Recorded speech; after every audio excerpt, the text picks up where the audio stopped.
अभी एक ओवरथ्रो हुआ था वाइट के ऊपर, तो वो उन्होंने रन लिया।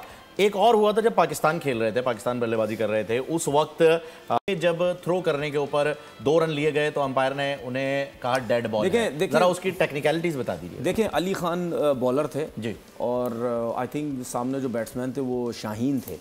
उन्होंने बाउंसर किया था तो वो कीपर के पास बॉल गया था।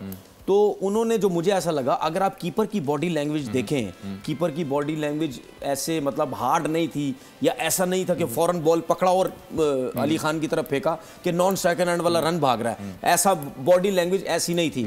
उन्होंने बॉल पकड़ा और आराम से बिल्कुल अली खान की तरफ बॉल उन्होंने फेंका, वो उनके ऊपर से चला गया, जिसकी वजह से शाहीन और इफ्तिखार ने जो है वो 2 रन ले लिए। फिर आपने देखा होगा उसके बाद फौरन अली खान और विकेट कीपर ने बोला कि ये तो डेड बॉल है, उस पर फिर अंपायर ने फैसला किया। लेकिन मुझे ऐसा लगता है कि जो कमेंटेटर्स थे वहां पे, उनको ये शायद लग रहा था ये डेड बॉल नहीं है, ये अंपायर शायद 2 रन ही देगा, क्योंकि अली खान और कीपर की जो टेंशन थी वो ये थी कि नॉन सेकंड रन वाला भाग रहा, उसकी तरफ बॉल फेंकी है।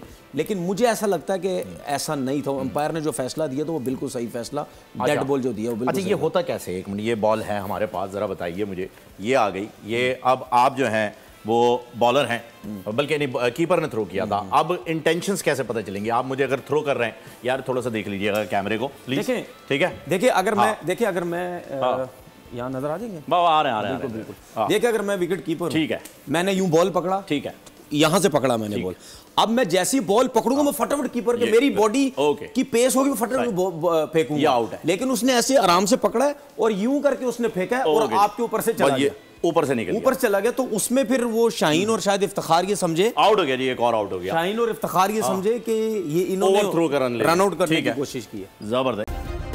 सब्सक्राइब करें और बेल दबाएं ताकि कोई खबर रह न जाए।